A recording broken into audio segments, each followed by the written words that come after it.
Hi friends, எல்லோரும் எப்படி இருக்கீங்க? நல்லா இருப்பீங்க. பேசுங்கிறங்களிலிருந்து உங்கள் நித்யா ராஜேந்திரன். ஃப்ரெண்ட்ஸ், நம்ம நிறைய ஜோதிட விஷயங்கள் பார்த்துட்ருக்கோம். அதில் இந்த பதிவில் நம்ம என்ன பார்க்க போகிறோம் அப்படின்னா, தாமத திருமணம் அப்படிங்கிற ஒரு விஷயம்.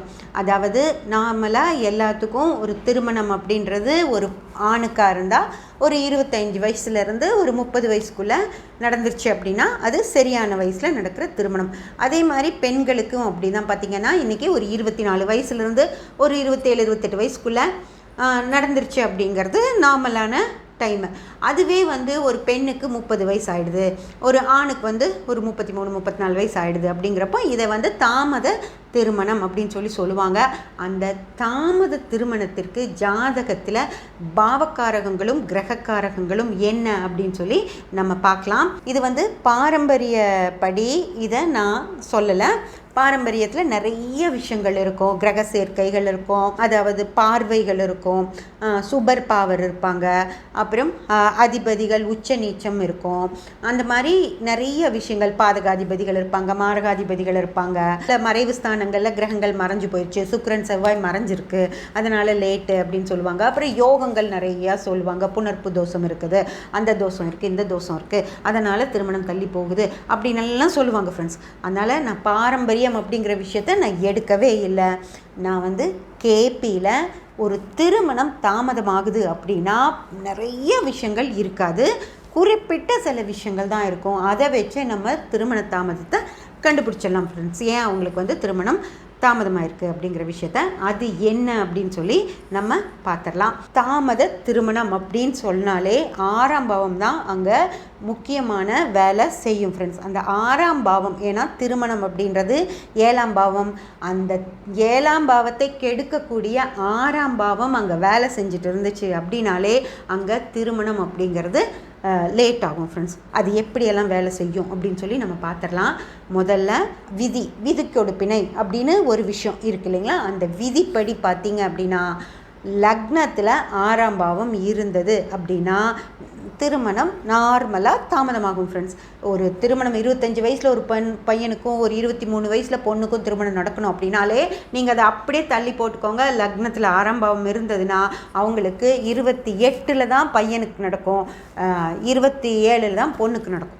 ஓகேங்களா? ஒரு 3 வருஷத்தை நம்ம அப்படியே தள்ளிடலாம். ஏன்னா லக்னத்துலேயே 6 இருக்குது. அப்படிங்கிற பட்சத்தில் அவங்களுக்கு திருமணத்தை கண்டிப்பாக அது தாமதப்படுத்தும். அதே போல் 7ஆம் பாவம் அப்படிங்கிற இடத்துலையும் 6ஆம் பாவ தொடர்பு அப்படிங்கிறது இருந்தது அப்படின்னா அவங்களுக்கும் அதே மாதிரி ஒரு 3 வருஷத்தை நம்ம தள்ளி போட்டுக்கலாம். 25 நடக்க வேண்டிய திருமணம் 28 தான் நடக்கும் அப்படின்னு நம்ம தள்ளி போட்டுக்கலாம் ஃப்ரெண்ட்ஸ். ஏன்னா 1ஆம் பாவத்திலையும் லக்ன பாவத்திலையும் 7ஆம் பாவத்திலையும் 6ஆம் பாவ தொடர்பு இருக்கும்போது அவங்கள அந்த 7ஆம் பாவத்தை கெடுக்கக்கூடிய 6ஆம் பாவ தொடர்பு அங்கே வரும்போது அவங்களுக்கு கண்டிப்பாக திருமணம் அப்படிங்கிற விஷயம் தாமதமாக ஆகும் ஃப்ரெண்ட்ஸ். ஓகேங்களா? அதே போல் 6-12ஆம் பாவ தொடர்பு லக்னத்துக்கும் 7ஆம் பாவத்துக்கும் இருந்தது அப்படின்னாலும் அவங்களுக்கு அங்கே திருமணம் அப்படிங்கிற விஷயம் தாமதப்படும். ஏன்னா 6ஆம் பாவமே கெடுதல். அதாவது 7ஆம் பாவத்திற்கு 12ஆம் பாவமான 6ஆம் பாவம் அங்கே கெடுதல் செய்து லக்னத்திற்கு லக்னத்துக்கு கெடுதல் செய்யக்கூடிய 12ஆம் பாவமும் அங்கே இருக்கனால இது இன்னும் அந்த தாமதத்தை இன்னும் ஜாஸ்தி பண்ணும் ஃப்ரெண்ட்ஸ். அதனால் 6-12ஆம் பாவங்கள் லக்னத்தில் இருந்தாலும் சரி, 7ஆம் பாவத்தில் இருந்தாலும் சரி அவங்களுக்கு திருமணத்தை தாமதம் தான் படுத்தும். ஓகேங்களா? அதுக்கடுத்து சுக்கிரன் ஃப்ரெண்ட்ஸ். அதாவது ஒரு பெண்ணோட ஜாதகத்துலேயும் சரி, ஆணோட ஜாதகத்துலேயும் சரி, சுகம் அப்படிங்கிற விஷயத்துக்கு காரகர் சுக்கிரன் தான். அந்த சுக்கிரன் அங்கே 7ஆம் பாவத்தை தடுக்கக்கூடிய 6ஆம் பாவ தொடர்பில் இருந்தார் அப்படின்னு வச்சுக்கோங்களேன். அப்போவும் அங்கே திருமணம் அப்படிங்கிற விஷயம் தாமதப்படும். அதே போல் 8 அப்படிங்கிறது 8ஆம் பாவம் அப்படிங்கிறது எதிர்மறை விஷயங்கள் அப்படின்னு சொல்கிறது. அதாவது ஒரு விஷயம் இப்படி நேராக போகாது.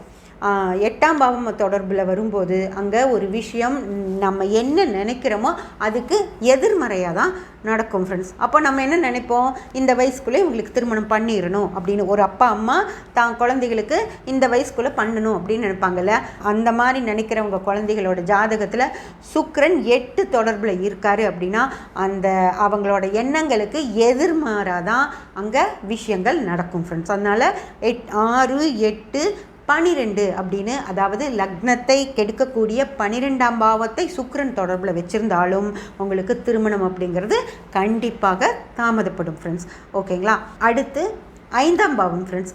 5ஆம் பாவம் அப்படின்றது இந்த காதல் உணர்வு அப்படின்னு சொல்லி சொல்கிறது. அதாவது ஒரு திருமணம் நடக்கணும் அப்படின்னா முதல்ல வந்து அந்த அந்த அது சம்மந்தப்பட்ட ஆணுக்கோ பெண்ணுக்கோ அந்த உணர்வு இருக்கணும் இல்லைங்களா? நம்ம திருமணம் செஞ்சுக்கணும், நம்ம வாழ்க்கையை சந்தோஷமாக அனுபவிக்கணும்.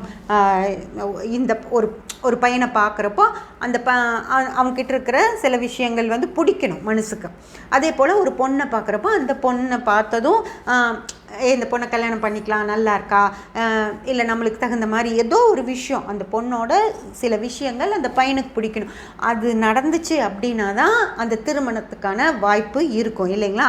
ஆனால் அந்த 5ஆம் பாவம், அந்த எண்ணங்களை கொடுக்கக்கூடிய 5ஆம் பாவம் 8ஆம் பாவ தொடர்பில் இருக்குது அப்படின்னு வச்சுக்கோங்களேன். அந்த எண்ணங்களே அவங்களுக்கு வராது ஃப்ரெண்ட்ஸ். அவங்க அந்த பொண்ணை பார்த்ததும் என்னென்ன குறை கண்டுபிடிக்கலாம், அந்த பையனை பார்த்ததும் இந்த பையன்கிட்ட என்னென்ன தவறுகள் இருக்குது, என்ன நல்ல விஷயங்கள் இல்லை அப்படின்னு சொல்லி தான் யோசனை பண்ணுவாங்களோ தவிர இருக்கிற நல்ல விஷயங்களை ஏற்றுக்கிட்டு நம்ம இந்த திருமணத்தை செஞ்சுக்கலாம் அப்படிங்கிற எண்ணமே அவங்களுக்கு வராது ஃப்ரெண்ட்ஸ். இதெல்லாமே வந்து நான் விதிப்படி சொல்லிகிட்ருக்கேன். ஒரு ஜாதகத்தில் 5ஆம் பாவம் 8 தொடர்பு இல்லை 12 தொடர்பு அப்படின்னு இருந்தாலும் 12ஆம் பாவ தொடர்பு அப்படிங்கிறது 5ஆம் பாவத்திற்கு, அதாவது 12ஆம் பாவம் அப்படிங்கிறது 5ஆம் பாவத்திற்கு 8ஆம் பாவம் ஃப்ரெண்ட்ஸ். ஓகேங்களா? அதாவது நேரடியாக லக்னத்திற்கு 8ஆம் பாவம் 5ஆம் பாவத்தை தொடர்பு கொள்ளும் போதும் அவங்களுக்கு எதிர்மறையாக தான் விஷயங்கள் தோணும். 5ஆம் பாவத்திற்கு 8ஆம் பாவமான 12ஆம் பாவம் தொடர்பு கொள்ளும் போதும் அவங்களுக்கு எதிர்மறையான விஷயங்கள் தான் தோணும். ஓகேங்களா? அதனால் அவங்க வந்து ஒரு மனசு வந்து அவங்களுக்கு அந்த திருமணத்தை பண்ணிக்கலாம் அப்படிங்கிற எண்ணங்கள் வராமல், திருமணம் பண்ணிட்டா என்னென்ன பிரச்சனைகள் வரும், இந்த பையனால் என்ன வரும், அந்த பொண்ணை திருமணம் பண்ணிட்டா என்ன பிரச்சனைகள் வரும் தான் யோசனை பண்ணுவாங்களோ தவிர திருமணத்தை நோக்கி போகிற மாதிரி அவங்க அந்த காதல் உணர்வு அவங்களுக்கு வராது ஃப்ரெண்ட்ஸ். அப்படி வராமல் இருக்கும்போதும் நான் திருமணம் இப்போ வேண்டாம், தள்ளி போட்டுடலாம், இன்னும் கொஞ்ச நாள் போய் பண்ணிக்கிறேன் அப்படின்னு தான் சொல்லிட்டு இருப்பாங்களோ தவிர அவங்க அவ்வளவு சீக்கிரமாக திருமணத்திற்கு ஒத்துக்கவே மாட்டாங்க ஃப்ரெண்ட்ஸ். ஓகேங்களா? அதுக்கடுத்து 9ஆம் பாவம் ஃப்ரெண்ட்ஸ். 9ஆம் பாவம் அப்படின்றது கடவுளுடைய பாவம். அதாவது உங்கள் ஜாதகத்துக்கு கடவுள் என்ன முடிவுகளை எடுக்கிறாரு அப்படின்னு சொல்லி பார்க்குறது தான் 9ஆம் பாவம். அந்த 9ஆம் பாவம் கெட்டிருக்கு அப்படின்னு வச்சுக்கோங்களேன். அதாவது 4, 6, 8, 12 இந்த பாவ தொடர்புகளையெல்லாம் வச்சு அந்த 9ஆம் பாவம் கெட்டு இருக்கும் பட்சத்தில் நீங்கள் நினைக்கிற மாதிரி அவ்வளவு சீக்கிரமாக திருமணம் அப்படிங்கிற விஷயத்தை நடத்தவே முடியாது. ஓகேங்களா? அந்த கடவுள் வழிவிடணும் அப்படின்னாலே நம்ம சொல்கிறோம் இல்லையா?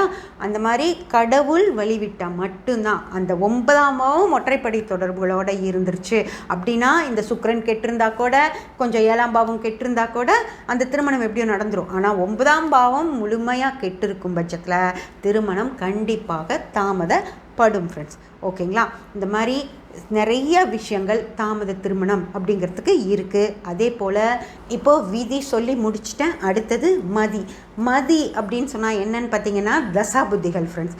அந்த தசா புத்திகளில் இப்போது தசை ஒரு 6ஆம் பாவத்தை வச்சு நடக்குது அப்படின்னாலும் அந்த நேரத்தில் திருமணம் அப்படிங்கிறது ரொம்ப ரொம்ப சிரமமாக இருக்கும். அது தசை 6 வச்சு நடந்தாலும் பரவாயில்ல, புத்தி 6 வச்சு நடக்கவே கூடாது ஃப்ரெண்ட்ஸ். தசையும் 6, அந்த நேரத்தில் வர்ற புத்தியும் 6 அப்படின்னா அந்த நேரத்தில் திருமணம் அப்படிங்கிற விஷயத்த நடத்தவே முடியாது. அது போக இப்போது தசை 4, 6, 8, 12 அப்படின்னு இருக்குதுன்னு வச்சுக்கோங்க. அதே போல் புத்தியும் 4, 6, 8, 12 அப்படின்னு இருந்து நம்ம ஏதாவது திருமணத்துக்கு ஏற்பாடு பண்ணிட்டா கூட அந்த திருமணம் நின்று போயிடும். அப்படி இல்லைன்னா அந்த திருமணம் நடக்கும், ஆனால் அவங்க 2 பேரும் மிக சிறப்பாக வாழ்வாங்க அப்படின்னு சொல்லி நம்ம சொல்லவே முடியாது ஃப்ரெண்ட்ஸ். கடைசியில் ஒரு ஏதோ ரொம்ப மோசமாக இருக்கும் நேரத்தில் அவங்க டைவர்ஸ் வரைக்கும் போகிறதுக்கான வாய்ப்புகளும் இருக்கும். அதனால் இந்த காலகட்டத்தில் 4, 6, 8, 12 அப்படின்னு வர்ற காலகட்டத்தில் தசையும் அப்படி நடந்து புத்தியும் அப்படி நடந்து அந்த நேரத்தில் திருமணம் அப்படிங்கிற விஷயத்த பண்ணாமல் இருக்கிறது தான் நல்லது. இதில் வந்து விதி நல்லாவே இருந்தால் கூட, அதாவது லக்னபாவம் நல்லா இருந்து 7ஆம் பாவம் நல்லா இருந்து சுக்கிரன் நல்லா இருந்து நம்ம திருமணத்தை நடத்துகிறோம் அப்படின்னா கூட தசாபுத்தி காலம் அப்படிங்கிறது மிக மிக மிக முக்கியமான ஒரு விஷயம்.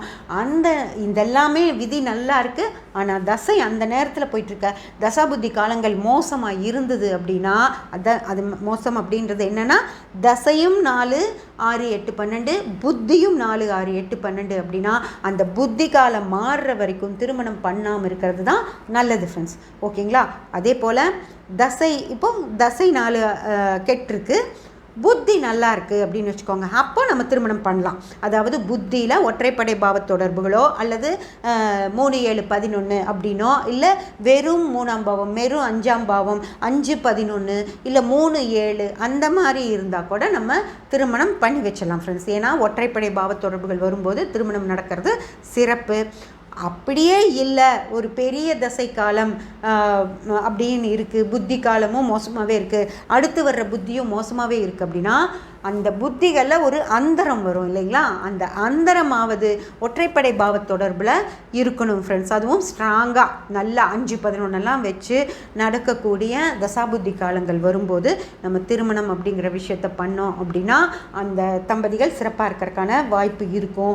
இல்லை தசாபுத்திகளும் அந்த அந்தரமும் மோசமாக இருக்கும்போது திருமணமெல்லாம் செஞ்சு வச்சிட்டிங்க அப்படின்னா அது பிரிவினையை கொண்டு வந்து கொடுக்கக்கூடிய ஒரு நிலைமையை உண்டாக்கிரும். அதே போல் இந்த தசாபுத்தி காலங்களில் நம்ம திருமணம் கெட்டிருக்கிற தசாபுத்தி காலங்களில் நம்ம திருமணம் செய்யாமல் இருந்தால் தான் இதைத்தான் நம்ம தாமத திருமணம் அப்படின்னு சொல்கிறோம். அந்த டைமை தாண்டுற வரைக்கும் அவசரப்பட்டு திருமணத்தை செய்யாமல் கொஞ்ச நாள் பொறுமையாக இருந்துட்டு அதுக்கப்புறம் நம்ம திருமணம் செய்யறதுக்கு இப்போ பெரிய புத்தி காலங்கள்லாம் இருக்குதுன்னு வச்சுக்கோங்க. குரு புத்தி, புதன் புத்தி, சுக்கிர புத்தி, சனி புத்தி, இந்த மாதிரி ஒரு 3 வருட புத்தி காலங்கள்லாம் இருக்கு இல்லையா?